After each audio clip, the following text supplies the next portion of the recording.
Yo, Hello. yo, Hello, hello. how's it going? Oh, after the now that I'm here, I'm good. Good to hear it, bro. Yeah. How are you? Not bad, can't complain.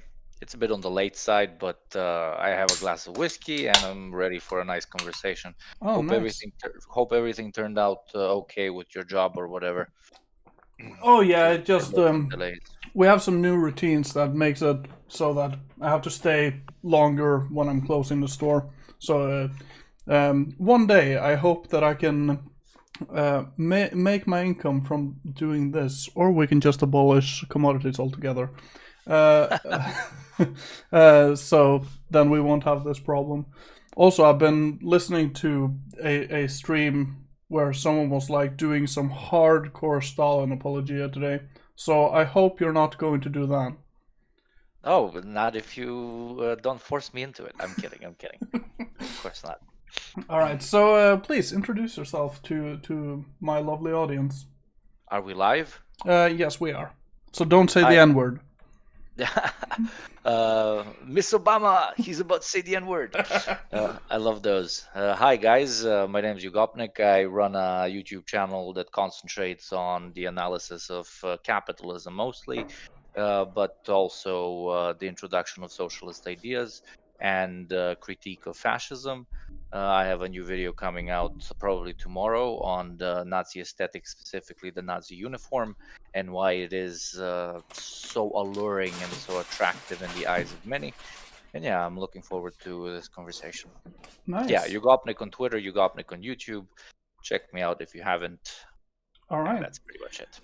All right. So very briefly, we're going to talk about a rather large area today where maybe not everyone like. Okay, which countries? Just okay. Balkans. I can do an introduction of the geographic area, the cultural or whatever. You can just point me in a direction and I'll run. Yeah, just make sure you don't dox yourself in the process. Oh, of course not. Actually, I've that's my thing. A lot of people ask me from which specific Balkan country I'm from, and I try to stay away from it, not necessarily because of doxing reasons, because at one point I'm probably going to get doxed no matter how much I try to stay anonymous, but more because the Balkans are this extremely, let's call it, politically inspired part of the world where you being a certain nationality very often makes other nationalities completely tune out of listening to you because you get called a, for example, propagandist for country A by people from country B and so on and so on. That's why I constantly say I'm a Yugoslav, I'm a Balkanite or whatever, and I do not kind of bring the perspective of one specific Balkan country because, in my personal original opinion, all of these countries, most of these countries are both culturally and mentality wise extremely similar, and their radical balkanization, I mean, that's where the word comes from, and division only hurts them instead of helping them. But yes, so the Balkans are in southeastern Europe. They are an area which throughout history has gone through pretty much every single thing you can think of, from imperialism to world wars to internal ethnic conflicts to religious warfare and so on. Depending on which nationalities inside of the Balkan Peninsula you ask, some of them identify as being from the Balkans. Some do not identify as being but from the Balkans because the Balkans, especially since the war in the 90s, which we can talk about later, has a sort of a barbaric or whatever you want to call it connotation to it. The Balkans aren't really seen by most Westerners as a part of Europe, but as kind of, the forgotten caveman dwellers of the old continent, as they call it. So yes, on the north we have Slovenia. If you ask a Slovenian, he's not going to say he's from the Balkans, but they are from the Balkans. Then you have Croatia. Then you have Bosnia and Herzegovina as we're going downwards. Then you have Montenegro. Then you have Albania, and now we're moving right. We have Greece. We have Serbia. We have Bulgaria, and we have Romania. and the disputed country or state or republic or independent autonomous zone, depending on which country you ask, of Kosovo.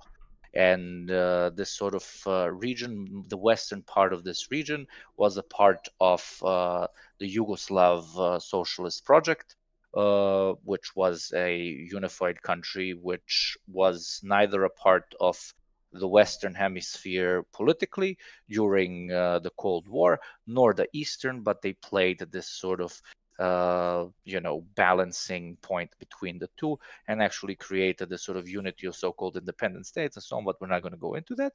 Well, the eastern part of the Balkans, you have Bulgaria and Romania, and also Albania, which is on the western part, which were indirectly, for certain periods of time, a part of the Warsaw Pact, which is pretty much on the side of the Soviet Union. They really, they chose, and Hungary in the north, of course. Sorry for forgetting, part of the Warsaw Pact. Yeah. So that's pretty much an introduction of what the Balkan Peninsula kind of looks like and feels like. All right. So very quickly, I have a lot of viewers today compared to what I usually do. Yeah, I shared you everywhere, bro. Yeah, thank you so much, man. No problem. So if anyone that is listening at any point have any questions, then just post them in chat, and we'll get to it at some point.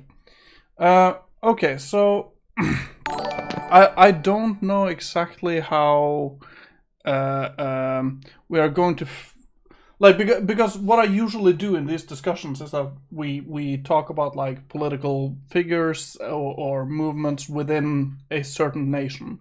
So I'm trying to like think of how we're going to frame this, seeing as there are a lot of places.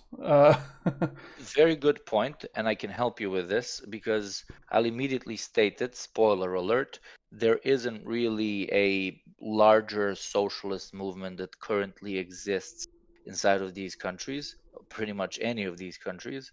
There are quasi left projects that only use the name but don't really act as even a remotely social democratic at the very least party. So we can kind of we don't have to make it historical or whatever, but we can go through the different periods, at least the recent ones in this region, and see how pretty much the idea of socialism grew, developed, and what it's come to be today. If you want to do it that way, uh, kind of this little yeah. storyline. Oh yeah, that sounds good. So just to get like a overview of this area, would you say that these countries are generally like right leaning these days, or is that even possible to say that about so many countries?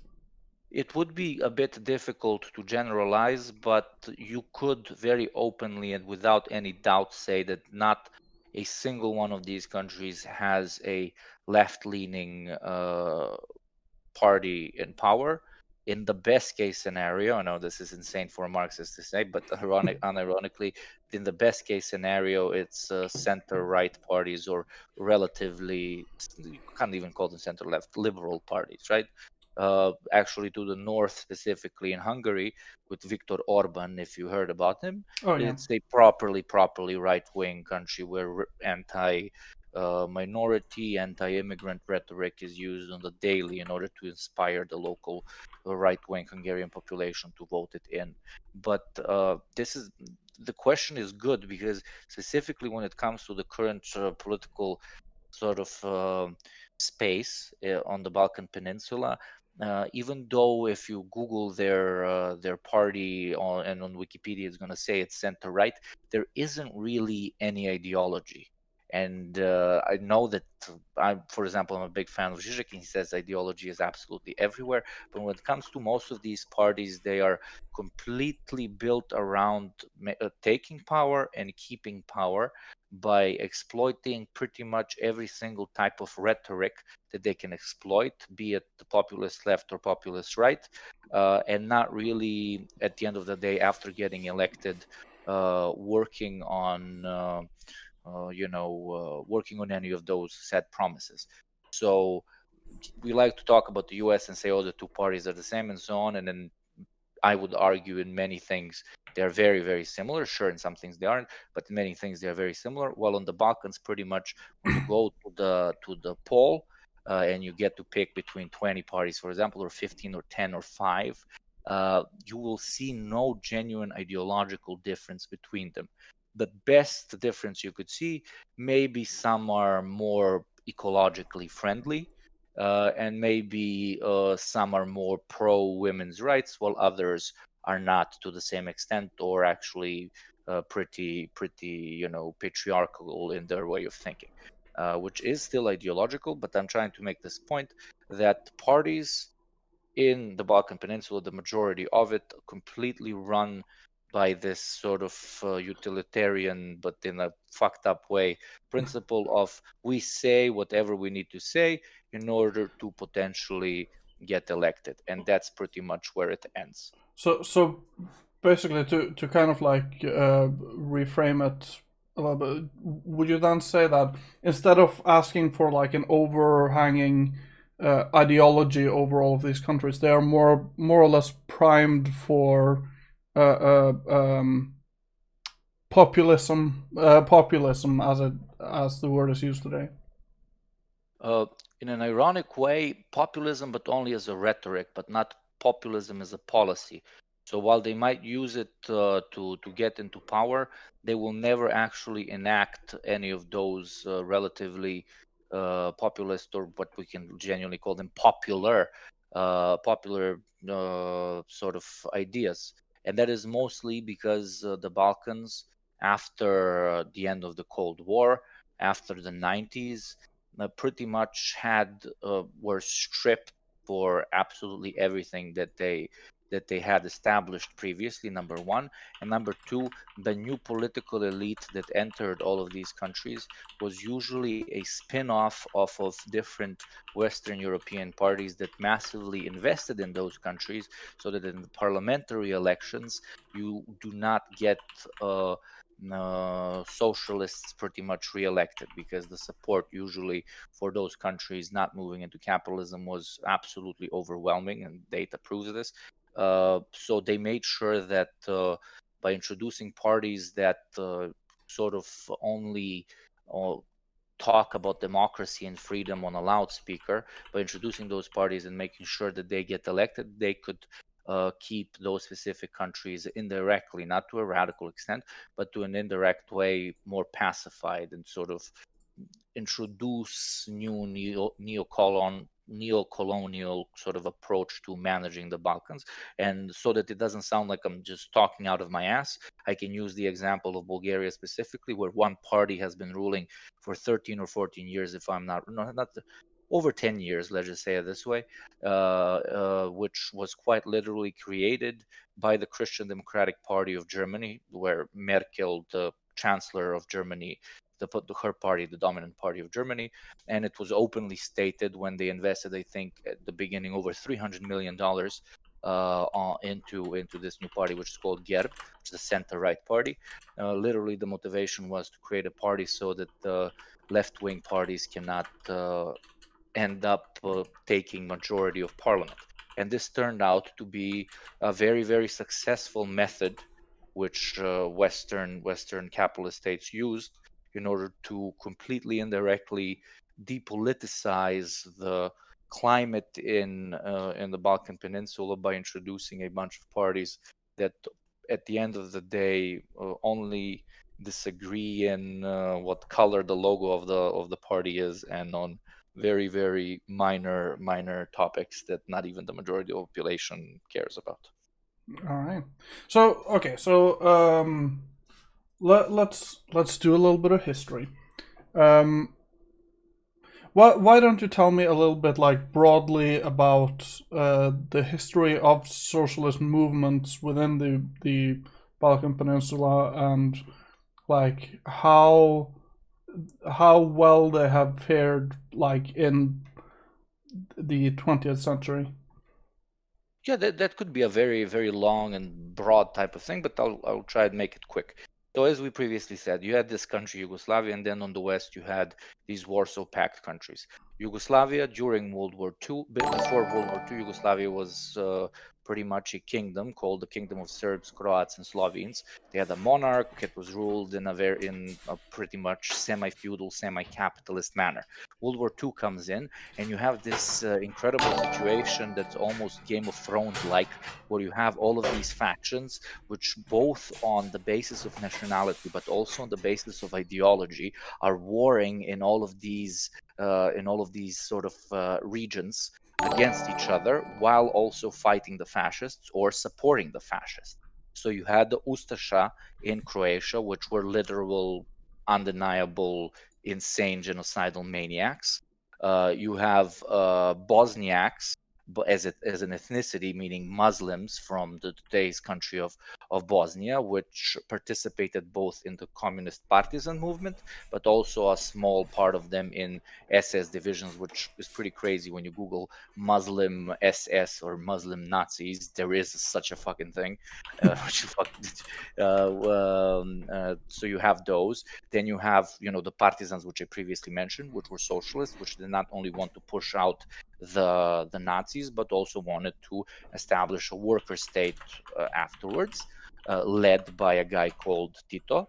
And then you had the Serbian Orthodox Christian Chetniks, who both, because they saw that the partisans are very strong, both cooperated with the fascists against them. But at the end of the day, they wanted a greater Serbian Orthodox state where the king would return and which would be ruled by the dominance of Serbs instead of this sort of multinational sort of environment. So you have all of these factions warring at the same time while World War II, the greatest conflict ever seen, is going on, and while they're warring against each other, they're also trying to establish some sort of dominance and carve out a certain part of their land from the Nazis as well. And towards the end of this, the socialists were the successful ones. Yugoslavia was the only country that in that part of the world which managed to liberate itself from the fascists without the direct help of any outside army. Sure, there was a lot of help from the international community, but not by actual tanks rolling through the capital of a different country, but they managed to do it themselves. And the Yugoslav Socialist Federative Republic was founded, where you had all of these different federative republics. The same way, a similar way, not the same way. You have Texas and Florida and California in the U.S., but here they were more based on the cultural and ethnic groups that lived there. So Macedonia, Serbia, Croatia, Bosnia, Montenegro, and at one point Serbia's kind of a part, which was previously and to this day considered Serbia Vojvodina, was cut up so that that's a different thing, so that they federatively can have more just elections when it comes to the balance of ethnicities. But yeah, let's not go into that. Yeah. So you had pretty much a federative socialist republic, which was created under at that time the leadership of Tito. It was run by a so-called model which was different than the one in the Soviet Union, which was so-called worker ownership or worker self-organization, where you had these pretty much massive workers' councils, which controlled different industries, and in those industries controlled all the enterprises, which were ran democratically, where pretty much what nowadays a lot of people talk about market socialism. It's a big topic, where pretty much it's from down up and people elect their leadership and so on. There were problems, obviously, in Yugoslavia, and that's why it fell apart. And that I think could be a topic for a completely different time. But I'll just make it very quick. Foreign debt, and in my opinion, foreign debt and not addressing internal ethnic conflicts which rose up in centuries before Yugoslavia was founded, but specifically during World War II. It was a massive, massive taboo to talk about what Serbs did to Croats, what Croats did to Serbs, what Serbs did to Bosniaks, what Bosniaks did to Serbs or to Croats, and so on. Yeah. The new socialist, party kind of tried to avoid that, and I think their intention was in the good place. They wanted to avoid it in order to avoid sectarian nationalism and xenophobia, stuff like this. But by putting it under the rug for so long, when this is pretty much how reactionaries work, as Yugoslavia was weakening economically, especially after Tito died and the new leadership was, least to say, problematic and very self-interested. As the Yugoslav economy was starting to weaken, what you have when any economy starts to weaken, you get reactionary spewing ethno-nationalist, or in Yugoslavia's case, both ethno-nationalist and religious xenophobia. And you have all of these countries which now engaged in the bloodiest conflict since World War II on European soil, which was the 90s Yugoslav wars of breakup, where pretty much everybody was massacring everybody, and they were trying to establish their own states. Different countries had different arguments on why to establish it, and I don't think it's wise to go into the ethics of that entire conversation, because even if some had decent enough argumentation for different actions that they might have performed, at the end of the day, all of the massive terror that was committed upon pretty much the citizens of this previously, in my opinion, a great internationalist project, uh, do not allow us to ethically analyze that whole period. I'll just say it was a fucking shithole mess of complete chaos, genocide, and mass murder. Yeah. So that's the Yugoslav part. Yeah. Any questions? Yeah. So okay. So to draw lines into today, um, you said initially that there are no like broad socialist movements anywhere, basically. Um, One very small exception, there is a Social Democratic Party in Croatia which managed to get a few people into parliament. And in Slovenia, there are some left-wing parties that sometimes kind of get in, but I'm talking like 3 to 10 spots in a 300-member parliament. So yeah. yeah. So why do you think, like in your view, why do you think like that socialism has been decimated in your area compared to, like, we see that socialism is on in youth, at least it's more or less on the rise, like all over the Western world, at least at this point. Why do you think that your neck of the woods is accept to this sort of trend? That is an absolutely brilliant question.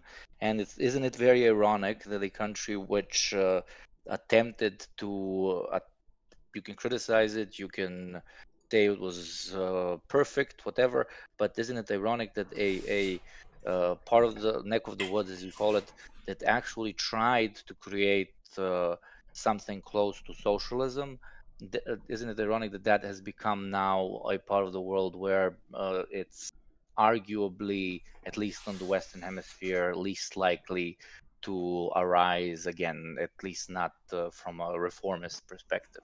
I believe it is, but it's a good question on why it happened while it's rising in the West.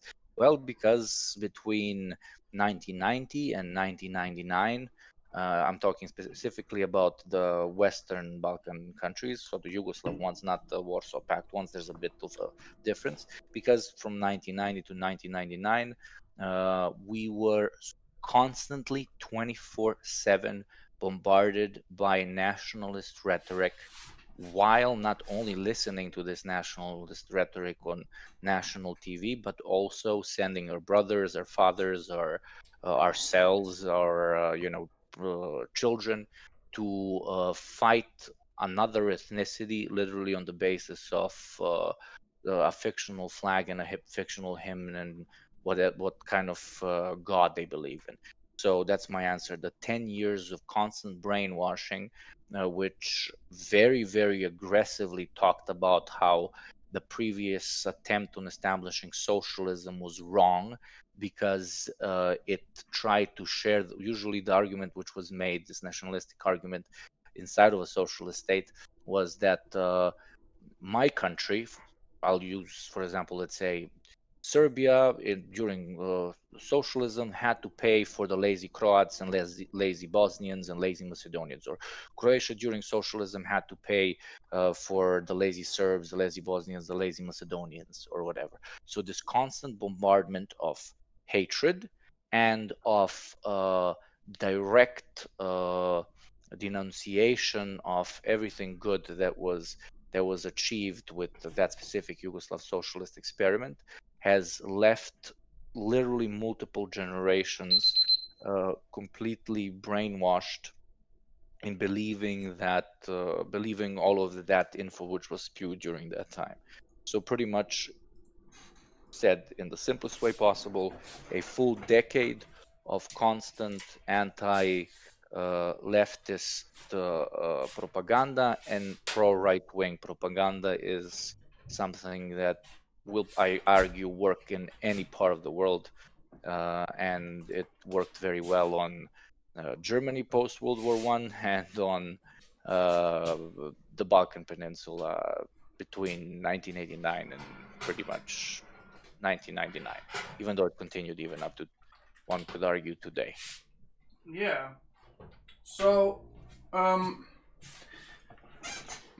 due to the sort of right wing slant of these areas, would you say that it is potentially dangerous to out yourself as a socialist in these areas?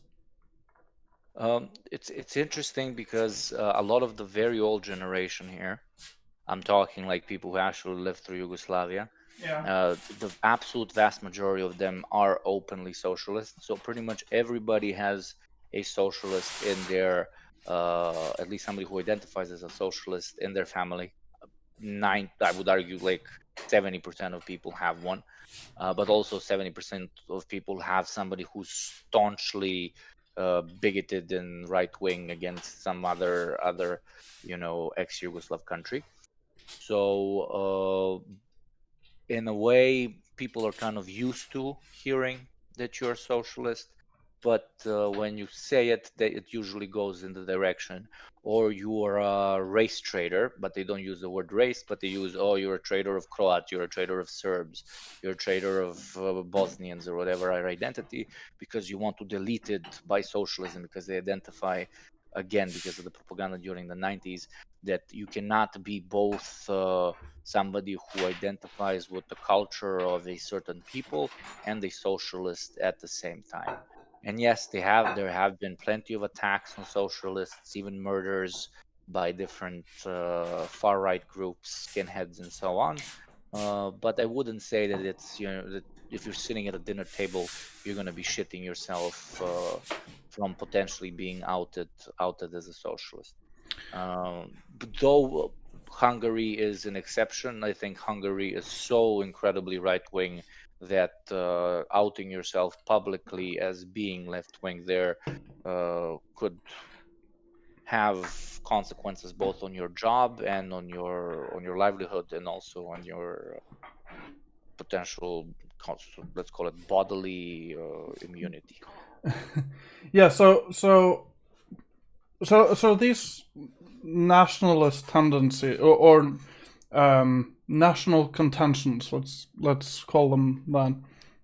Do they also bleed over in people that see themselves as socialist in the area? Like, would a socialist from uh,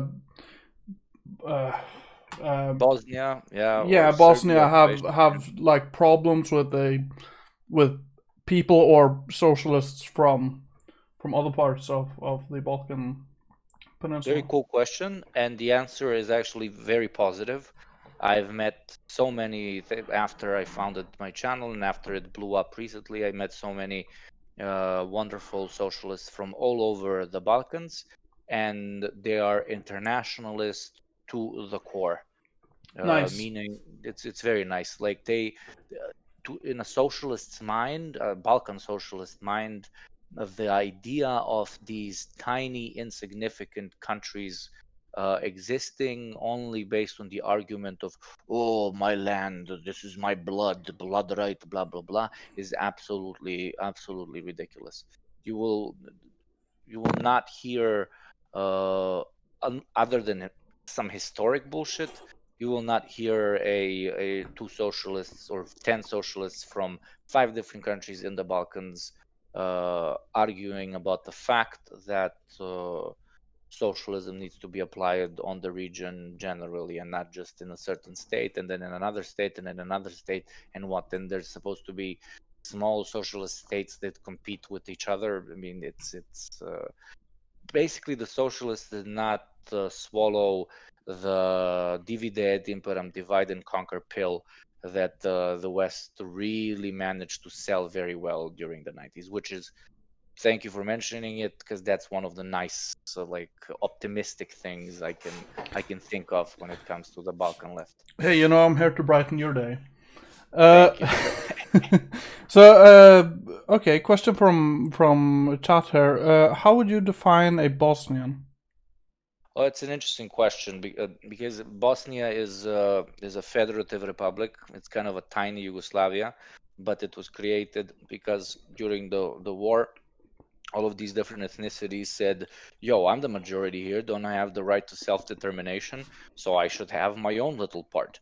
But then yeah, but that's basically the main argument that they used. So Bosnia now has a part where it's mostly Catholic Croatian, a very small one, a larger part where it's Serbian Orthodox, and a larger part which is Bosnian Muslim. So it's a very multi-ethnic country where people identify in many different ways. You will hear a lot of Serbs or Croats there say, even though they have a Bosnian passport, actually a lot of Bosniaks as well, they would say, I'm not Bosnian, I'm my specific ethnicity. This country is not going to last. It's just sort of an administrative thing. But then there are a lot of people that identify as Bosnian, and they can be Muslim, Orthodox Christian, or Catholic. They can be any of those categories. So what a Bosnian is, you gotta ask a specific Bosnian. He's gonna either answer, I am a Bosnian Serb, Bosnian Croat, or Bosniak, which means Bosnian Muslim, or he's gonna say, fuck off, there is no such thing as Bosnia, I'm a Serb, Croat, or I'm a Muslim. I I had one so good question, but it just disappeared. Um, just give me. Oh yeah, someone asked about market socialism. So what is the? Okay, we can start with you. What is your personal view of market socialism? Like somewhat briefly summarized. I think most people in chat know about the broader idea of market socialism. My perspective historically is that specifically in Yugoslavia, I completely empathize with their attempt to sort of what the West used to call have a more quote unquote human socialism as compared to the Soviet Union. In its true form, at the end of the day, it did not follow the basic Marxist principles because we can go into the commodity production, we can go into why I did not, at the end of the day, combat the labor theory of value, because you still had people underpaid and overpaid, and you still had owners indirectly and so on. But at the end of the day, I'm very glad that this experiment happened there, because it showed both the benefits of post-revolution, establishing yourself as such, because they managed to save so many lives, which would potentially have been lost if they attempted to industrialize from the state down at the speed at which, for example, the Soviet Union did. But then, on the other perspective, from the other side, because they engaged with market socialism and so on, unfortunately, they had to what's the word? depend a lot both on international trade and on outside money flowing into the country, because again they concentrated greatly on a market still existing, which hurt two things the most: the unemployment rate, which was around 10%. So it was a socialist state with an unemployment rate which is very bad, at least when you hear about it, at least when a random socialist hears about it. And number two, the fact that they had to take loans. And what happens when you take loans? You end up depending on an outside factor. And what if that outside factor is a capitalist country? I think that answers itself. They're going to try and push your industry to be more and more productive in order to pay off that loan. The industry tries to speed up levels of production, which leads to more exploitation of workers, because they cannot keep up. What are the first things that are cut in order to have higher profits? Price of labor, salaries. Yeah. So but those are like two out of like 100,000 factors, specifically in Yugoslavia, when it comes to market socialism. And when it comes to market socialism today as an idea and so on, I tend to answer in a very specific way. Different methods and different schools of thought in wider Marxism can work and cannot work depending on the material conditions in which they are being established. So while market socialism might be a smarter choice in a certain part of the world, it would be absolutely banana insane in another part of the world. Same with a more Marxist-Leninist approach, or a Maoist approach, or an anarchist approach, or an anarcho-syndicalist approach.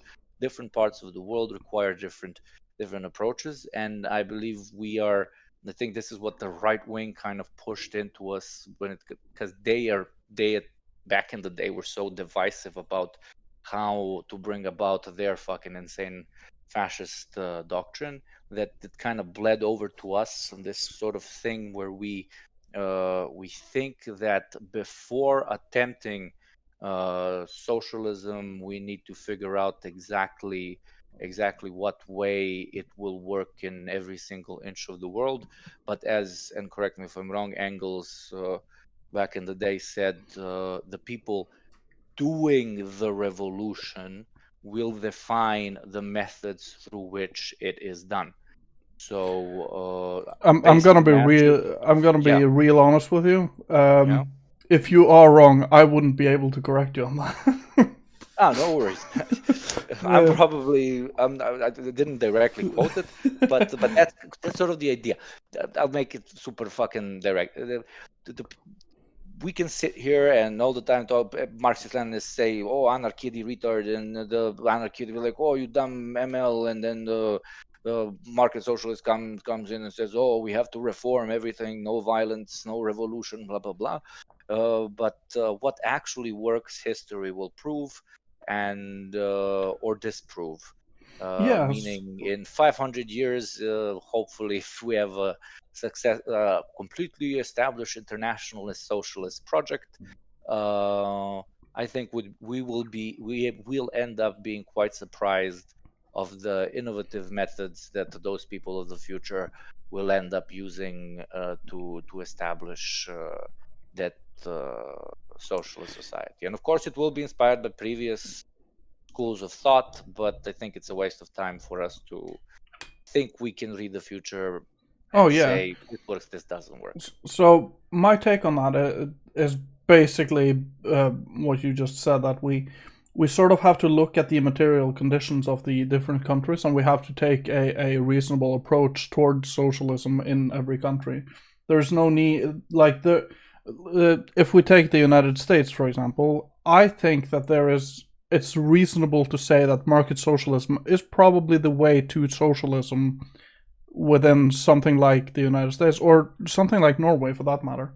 Like, I don't think that a Bolshevistic approach would work in Norway, because the revolution would never get off the ground, because we're too well off for that, to be quite honest.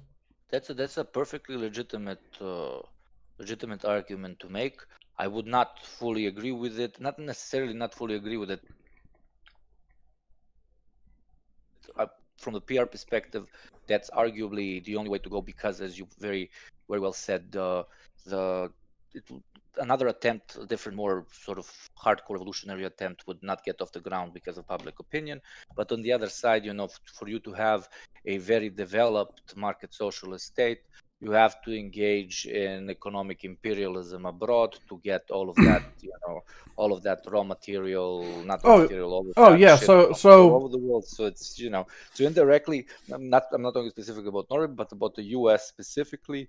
Uh, if it was to go full market socialism and continue to be the world's greatest economic power, in the long run, globally, it would hurt the socialist movement more than it would oh yeah. help So it. I see personally. Okay, so I'm a market socialist in the sense that I see market socialism as for the countries. Let's just generalize for the first world countries, quote unquote. It is a stepping stone in the right direction because I don't see that we have the material conditions necessary for like a rise up and take down the bourgeois revolution. It's hard to sell a revolution to people that are generally okay. Um, and so, what I'm saying is that market socialism, I don't necessarily see it as the end point, but I also don't see it as completely useless within the framework of quote unquote the West. Oh yeah, that's absolutely fair. I mean, I'd take market socialism over capitalism any day, and I would celebrate it full on. But what you previously put specifically for the West and the market socialist approach and so on absolutely makes sense. That's why a lot of people tend to say that the revolutionary, true, massive sort of upheaval of the working class and complete change from the bottom up, etc., will have to come from the developing world at the end of the day. And you're exactly guessing probably one of the main reasons why it has to kind of come from the developing world, both as a movement, but both as in sort of inspiration also for people in the West, because people have it very, very, very bad in a lot of parts of the world where it's not a matter of choice, but a matter of necessity to introduce an alternative system to the one which exists currently. So Yeah. yeah. So, like, my basic, like, if we take it down to like a personal level, it's like if you are generally well off, it's gonna be harder to sell you on the idea that you need to do all of these things to change your life as you know it. True. That's why, like, on my channel, literally half of my videos are on not debunking, but quite literally criticizing the main selling points that capitalism is giving you as to why you are better off, and introducing the idea and the fact very often that socialism might be able to bring you those benefits a lot more than the way capitalism is bringing them to you currently. One very random example, first one that's coming to mind, is that if you leave it to the market and hand of the market, as they call it, to through competition dictate what is profitable and what is not profitable, the best product will always win. And indirectly, the argument is that if you leave the market to itself, you will get to have the coolest stuff because the coolest stuff will sell the most. And the coolest stuff is made by the companies that are the most competitive. Uh, that is absolute bullshit for multiple reasons. One is most of, if we talk about technology, the most advanced pieces of hardware and software were created through communal money, meaning from tax money, and were created in government labs and military institutions and so on. And number two, a little thing called planned obsolescence, in which you reach a certain point when you dominate a certain market with any given product, that it no longer makes sense for you to be improving the product, because you will sell less in the long run, as the product will be able to last for a lot longer. So we see multiple examples, and there's plenty more, but those two are just two very small examples of the promises of the market not really delivering. And also, when it comes to the second case, the market and capitalism in general, the argument for capitalism in general, and the market eating itself, like, from those Nokia phones, the fucking snake game, Yeah. at the end of the day.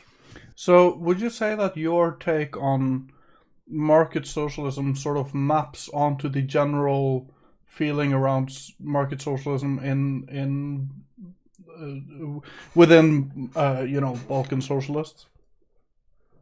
Can you repeat that? I didn't really get it. I'm sorry. Yeah. So your would you say that like within the let's call it the community of Balkan socialists, even though that is not representing it completely correctly, but would you say that your take on market socialism would be the mainstream view? Well, I actually never thought of that, but I still can give you an answer. It's a Hmm. very cool question. So while Balkan socialists will completely agree on the fact that ethnic division and so on make absolutely no sense, and they will not fight each other on that topic. Unfortunately, Balkan socialists, just like pretty much socialists all over the world, will fight each other to the death on which specific school of thought is the best one when it comes to re-establishing socialism. So You yes, know, you will have a lot of market socialists.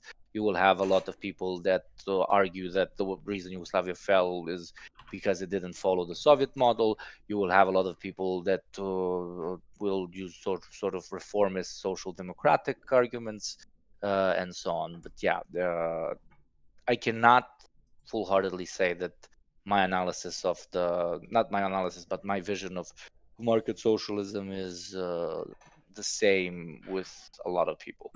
all Though right. I can say that the majority of mainstream leftists are almost always Yugo nostalgic, as we call it, nostalgic of Yugoslav times, even if they were born then or born after it. So that would make them people that believe in what was called worker self-management in Yugoslavia, and what is today called market socialism. So last week I spoke to Aaron from Reeducation about Canada, and he told me a lot about like uh, uh, what he would probably call like socialist or anti-fascist action within a quite a right-leaning society, because where he lives it's quite conservative area. Um, and he was talking about like soup kitchens and community fridges and stuff like that. Do you guys have that in your general area? Oh, absolutely. There are really extremely cool movements which usually are founded by very radically left-wing people, but have a membership of people of pretty much all sort of stripes and all walks of life. For example, yes, many community kitchens, many like sort of both union organized, but outside of union organized sort of groups that help in different ways. The coolest one that I know of is in Serbia, and it's called Roof Over Your Head. So basically, uh, there were a lot of frauds in the 2010s, especially with apartments that were given for free under back in Yugoslavia, which a lot of people, because of privatization, ended up buying from the government. And then recent, I'm not going to go into details, but basically, this organization helps both tenants, meaning people who are renting, but also people who have been cheated on either by the bank or by the apartment seller, and they help these people to keep their home by quite literally blocking the people who go there together with the police and so on, to kick the people out, because there's one specific law which says that if you do not manage to kick somebody out for a certain amount of time, they are allowed to stay there, sometimes indefinitely, sometimes for a very, very long period.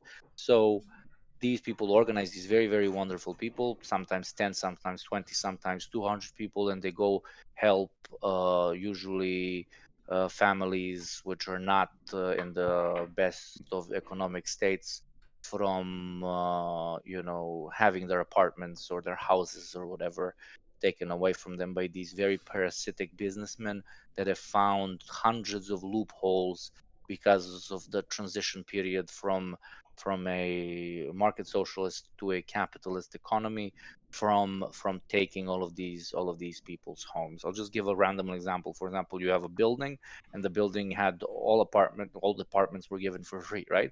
So this guy buys 60% of the apartments in the building, and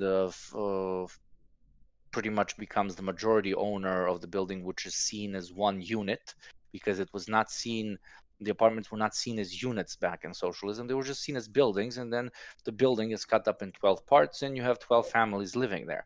But when they were privatizing things, the building kept being one thing. So if you manage to buy 51% of the apartments there, you become the majority owner of the building. And then you use the law to kick out everybody inside, and then refurbish the building and then resell it. Just one example of how they were doing it.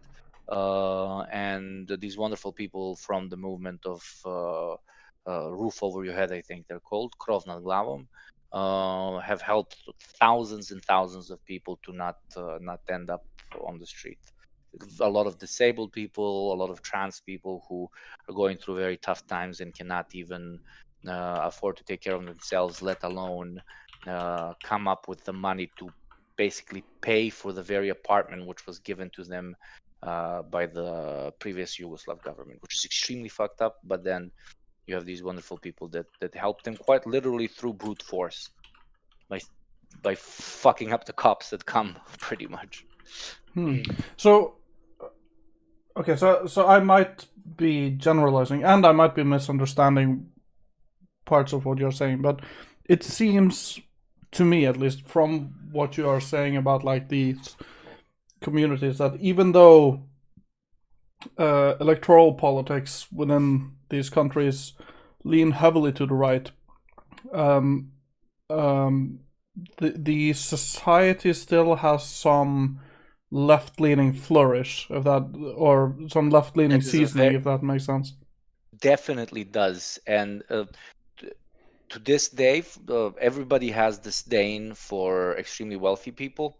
There's no fucking, and I don't know, this super praising billionaires or praising millionaires or seeing them as superstars and so on. That does not exist, especially in the Western Balkans. Uh, there is this sort of class solidarity, which absolutely does exist. There is a massive disdain for what people call, there's even a specific word for let's, best translation I can come up with is private sector employer. They don't call everybody an employer. They call them private sector employers in order to emphasize on just how fucking worse they are than the public sector employers. And yes, very good thing that you noticed.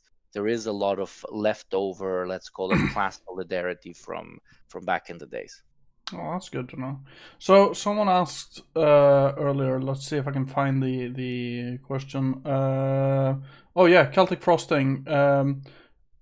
What are you more comfortable with, aligning with the EU or Russia nowadays? Oh, um, well, depends from which perspective. From a military perspective, because of I'll make a dumb argument, but because my people indirectly have been helped by the Russians militarily for over 300 years, I think we kind of owe them one from that perspective. But from an economic and so on perspective, even though the EU is what we like to call or whatever, sort of an imperialist uh,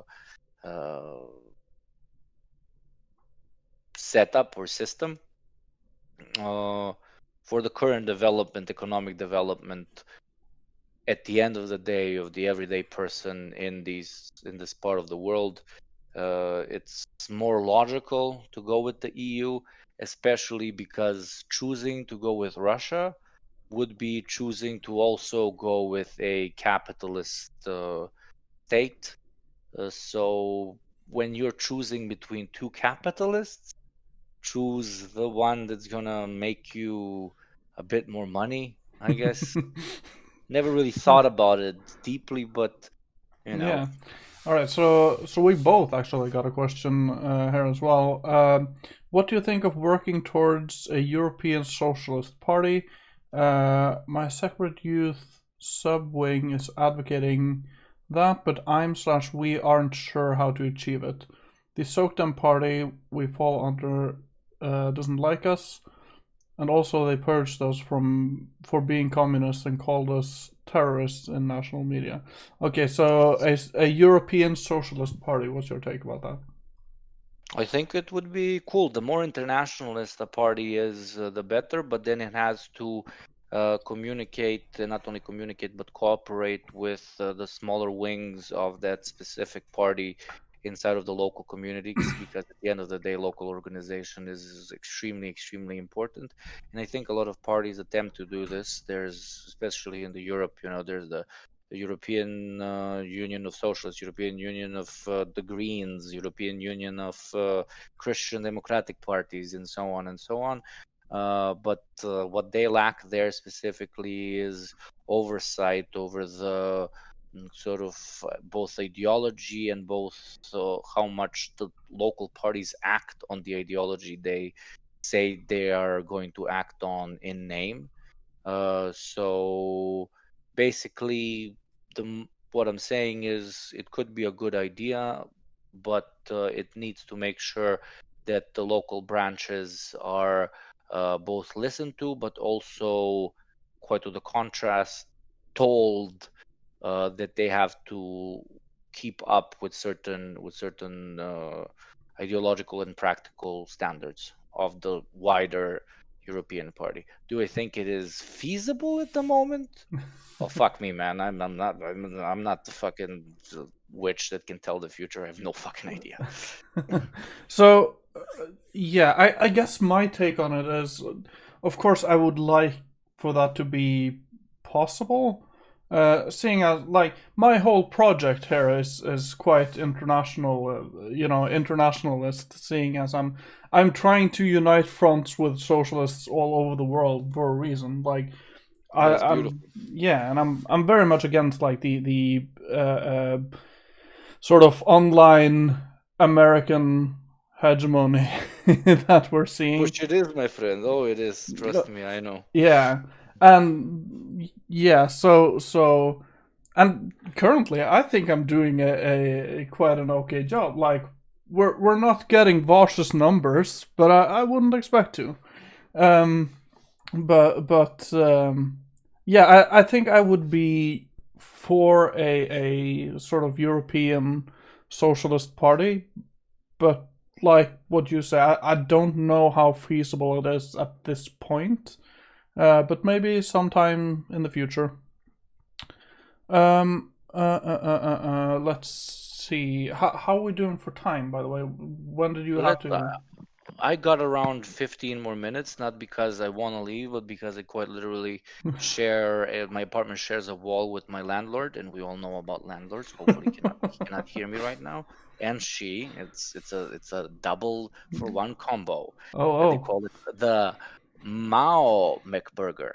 Get it? Because it's two landlords. Yeah, but yeah, that's why. Okay, It's so Yeah, so I guess we can just look. Let's see. I'll see if I can find some quick questions from chat that we can do. I had one more question in mind, but my train of thought, No, no worries, no worries. And you were all day at work. I was as well. I know how it yeah, feels.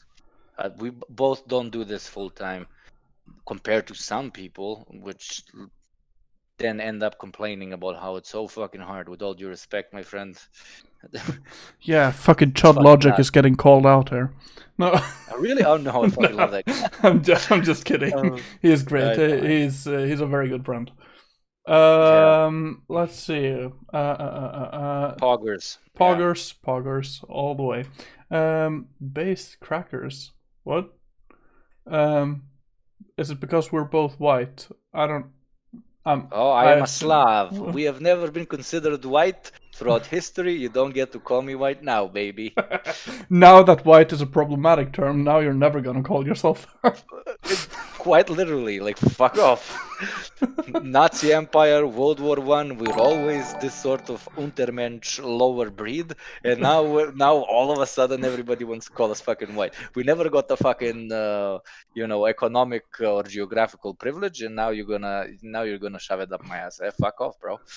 Hey, Zanzi, thank you for rating. I hope your stream was cool and fun and based and red pilled. What's up, Zanzi? I love that guy. Really smart dude. Oh yeah, he's so intelligent. Uh, but then again, like for the last like 4 or 5 streams that I've been doing this project, I feel like I'm the intellectual underdog every time. So Oh no, there is no such thing. There is intellectual levels are a bourgeois conception. yeah, okay, so I want to do some pop culture slash academia questions. Then, what's your take on Slavoj Žižek? I am a very, very big fan of Slavoj Žižek, but I think mostly, yes, because I read not some, quite a few of his books, and I like his sort of Hegelian mixed with Marxist, mixed with, at the end of the day, I don't even know what my fucking ideology is, perspectives. But I also co-identify with him a lot because he's from my part of the world, and our mentality is very similar, our sense of humor is very similar, and he is kind of my philosopher daddy that I feel very, very comfortable with. I also think that his criticism of previous socialist experiments is very, very good, because it's not like one of those that says, oh no, everything bad, or oh no, everything good. I also think that his philosophical perspectives on the current, and quite unironically, his will be happening in the future is fucking insane. Book on back in 20, this part of the year, he began talking, conserving that it's that people the vaccine is One sec. of how brilliant this mother. So yeah. Oh yeah.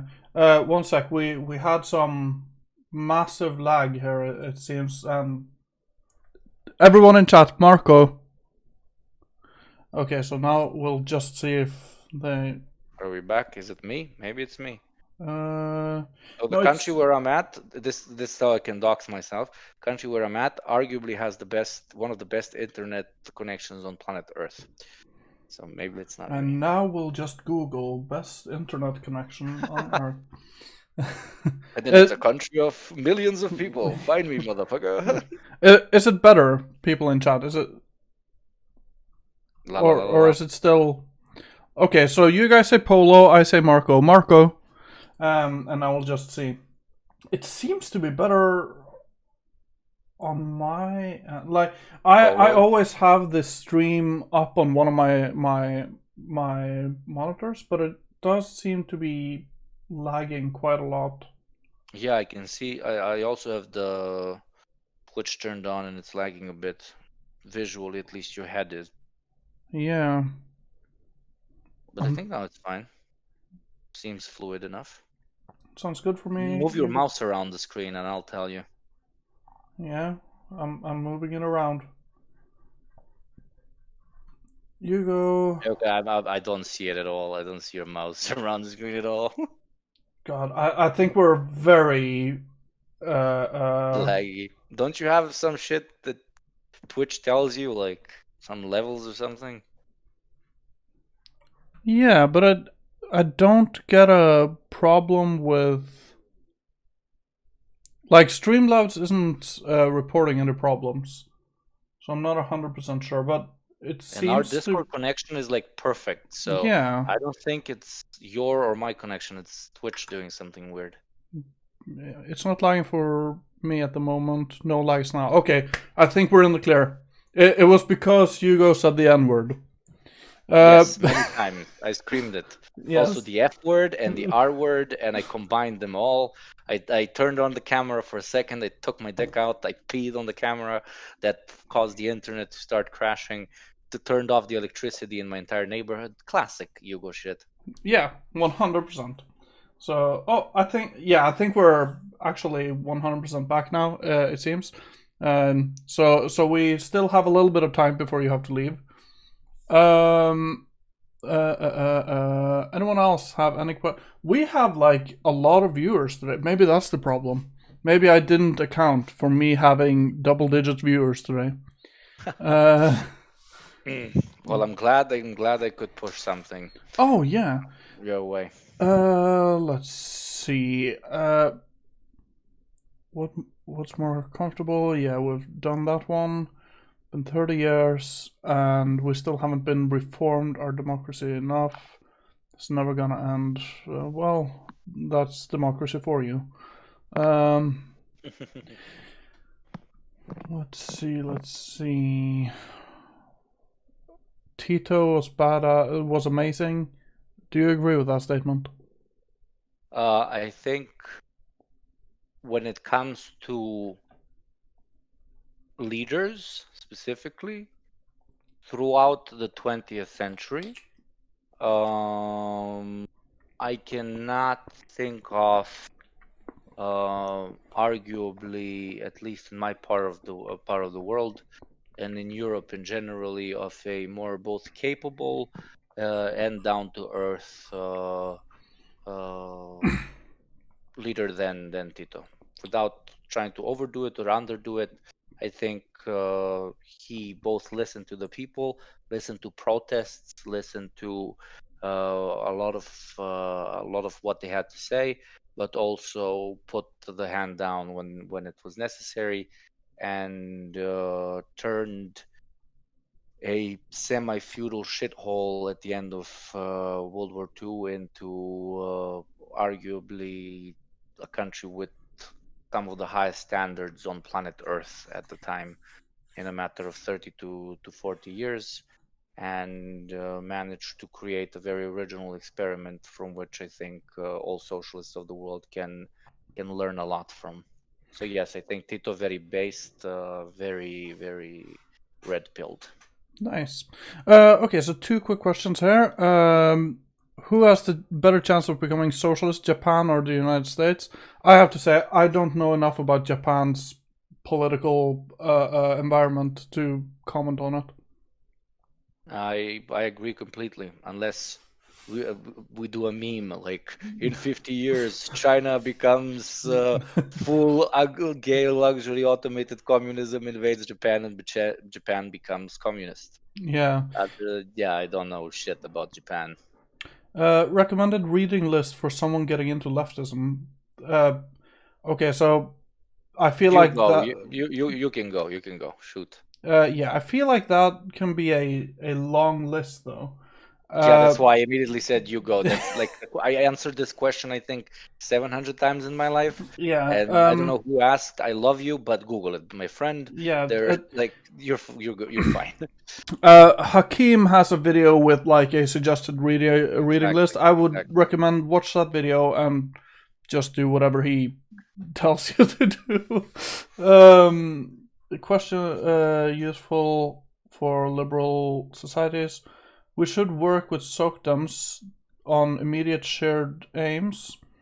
What are the telltale signs that their aims are deviating, and when/how should you pull your support from them?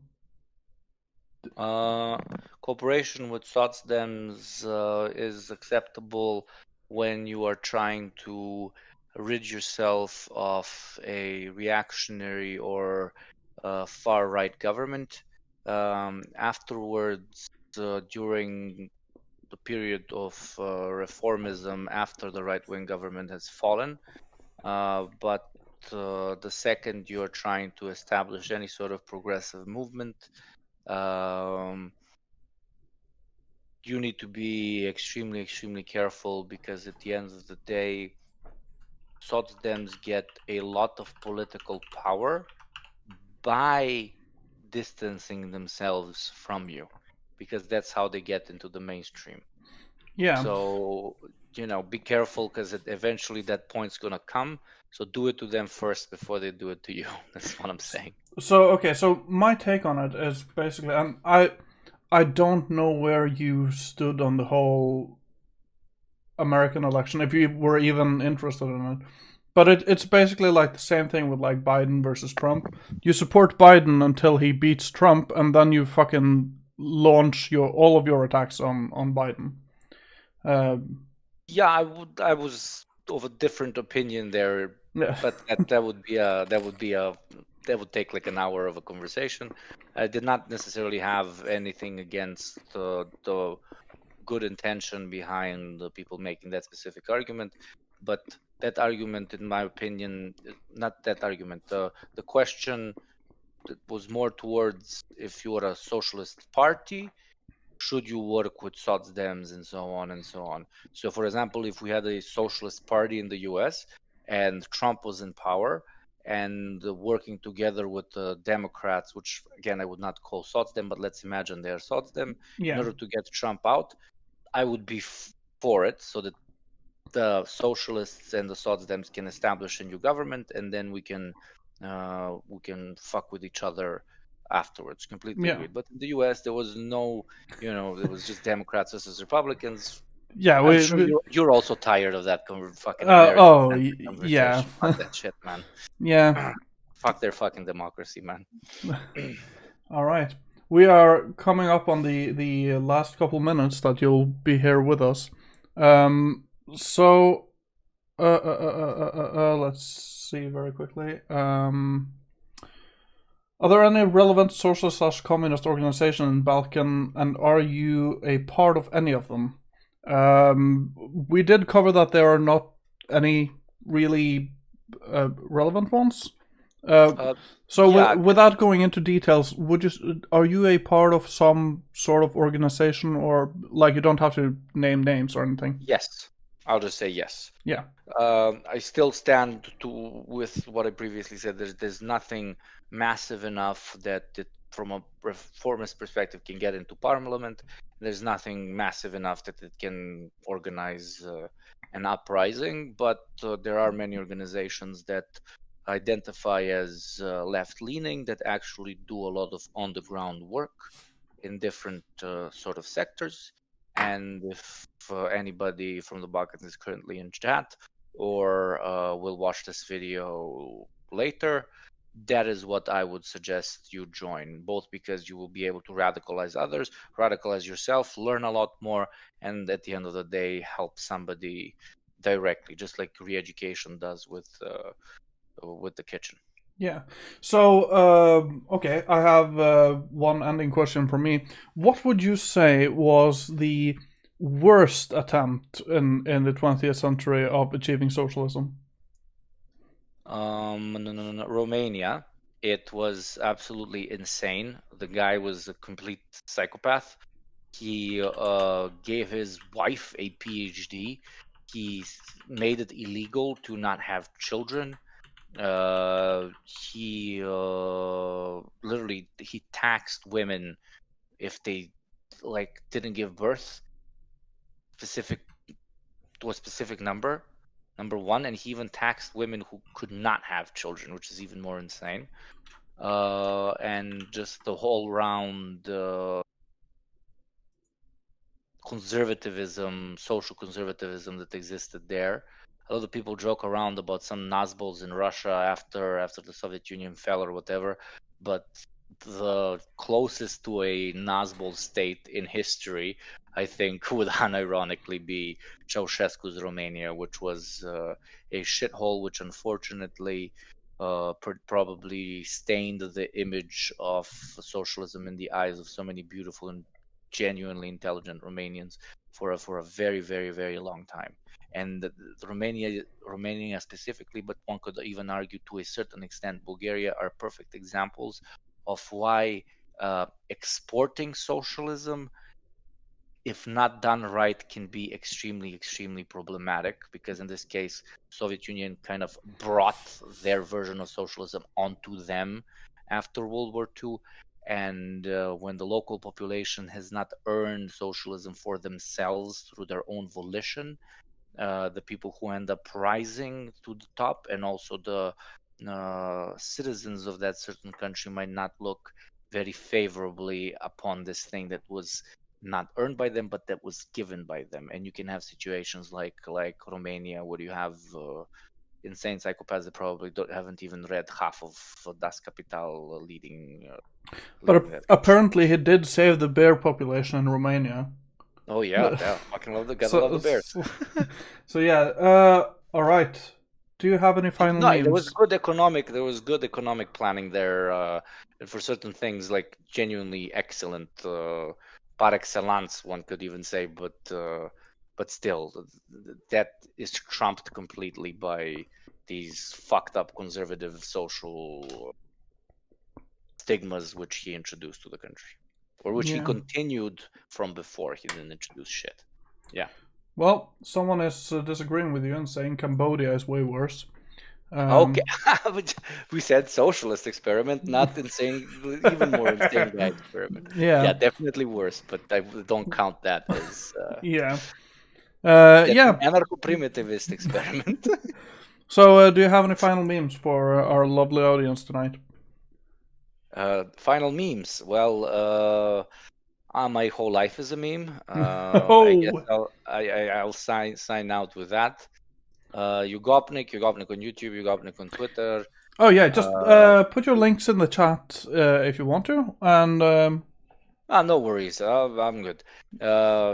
Thank you for the lovely questions and lovely conversation. Apologies that I cannot stay longer, but I told you what my Maoist situation is. oh, And by the way, you were one of my chatters asked you to say something that I am unable to read this. wait, let me reopen Twitch.